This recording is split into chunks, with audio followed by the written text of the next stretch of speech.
Hey everyone, it's Justin Levy for JustinRLevy.com, and I want to stop by today to give my first impressions of the iPhone 4. It's been about 24 hours since I've had it, and got to play with it a lot yesterday. A lot of people wanted to play with it, and I'm enjoying it a lot. Here it is, the nice shiny new toy. You can see it is the iPhone 4, and it took 3 hours yesterday to stand in line to get it. I did have one reserved, but I was stupid and didn't have it delivered to my office. So some people around here got theirs on Thursday. Oh, I'm sorry, on Wednesday, and I had to wait till yesterday. Got to the store 10 minutes after they allow you to start lining up, once the mall opened, and it was already 100, 200 people deep. So it took about 3 hours of waiting, but it was worth it because it makes you fall, at least for me, fall in love with the iPhone again. I've been bouncing around as new devices were coming out, thinking about what I was going to do if I'd get out of AT&T, if I'd go over to Android, if I was get a BlackBerry for more stable email, things like that. And getting the iPhone 4 has convinced me that to stay on iPhone and on AT&T.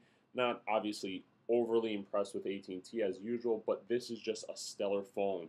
If you could see the display, it won't render correctly in the video for you to really understand it, but you'll just see everything is a lot crisper. Videos are incredible.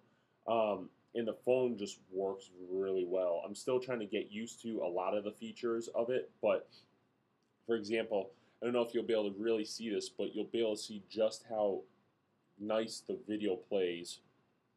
It's just really smooth, HD quality. It's just great. And other things, it just works fast. I didn't upgrade from the 3G to the 3GS last year, so I jumped from a 3G, having it for a year and a half or so, to the 4, and it's remarkably different. My battery was shot in it, and it just wasn't that much fun, especially once I loaded OS 4 on it earlier in the week, which a lot of people complained about. It just locks up the 3G to almost not being able to be used. But this is great. I really like some of the features. I really like this unified inbox. If you can see up here, it says all inboxes, and you can see here you can go in between some of your inboxes. I'm enjoying that a lot. I'm enjoying the threaded conversations. We'll see if I can find one. But the threaded conversations, so there's a threaded conversation. You can see the little 3. So you click on that and you get all the emails that are threaded here. In this case, these are some discus comments on the blog. What else? You can have these folders. So you tap on the folder. Whoops. Tap on the folder. It drops down and there's your folder. So that's some news. Here's some games that I have on here. And so that's really fun. I like that. It's really easy to create it. You just hold it down to get the movement of the icons like you would on the previous iPhone, and you just drag it over the top. It'll create a folder and allow you to name that folder. So I like that because what it allows you to use your screens a little better. I had 60 or 70 apps on the 3G, and that just made it hell. You would have to flip through 8 or 9 pages. And once you destroyed it, if something happened, you blew up your phone, you had to re-add the icons, everything was hell, and you had to rebuild it all. So my stuff was unorganized at the time, but this makes it really easy because I can have all my mandatory apps kind of on my home screen if I want to. And then secondary, I have all my news apps, all my games, and travel apps and social apps for some social applications I might not use every day that aren't Facebook and Twitter and things of that nature. So I really like that. I love the design of it. I really do.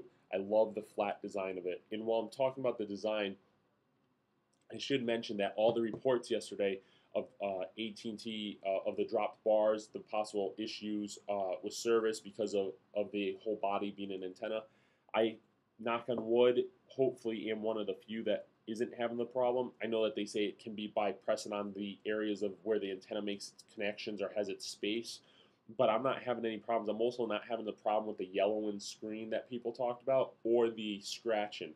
Some people said that the new glass can scratch very easily, and so far I haven't had it, and it's been passed around quite a lot in the past day or so. My other favorite feature of here on the phone is definitely the camera. So here you have the camera. It's the normal camera. Right now it's in front-facing mode, so that's kind of cool. And say if I want to flip it to take a picture, you just press that button, there you go, and you have the normal camera. You can flip it over to the record mode. very easily just by sliding your finger up there, and it'll flip over to the camcorder, and there you have it. And you can also flip that camcorder back around, and there you go. So that's going to be fun. I look forward to creating more video content for it. It's going to make it very easy for me when I'm on the road to just open it up. I can probably do this from an airport. I could take the video, and then on my iPad I could actually type the blog post and get it out. So that's one of the things I'm going to be testing in the next several days. And beyond that, the battery life is really good. I still running it through. I haven't had it for a whole day where it was off the charger, and I'm trying to run it through a day of travel. But I can already tell because, like I said, my 3G was just shot. So an hour and a half, 2 hours off the charger, do an email and a couple apps, it would be gone. So this made it through all of last night and then first thing this morning. So I'm looking forward to it. I want to stop by, give you my thoughts on it. I love it a lot. I will follow up as I play with it more and play with maybe some of the new apps that are going to come out for it, or as people extend the APIs of some of the basic apps some more. I'll come back and let you know what I think. But so far, I'm definitely a fan. It was worth the 3 hours, and if you're considering getting one, you should go out and grab one. This is Justin Levy for JustinRLevy.com. I hope you guys are doing well, and I'll talk to you soon.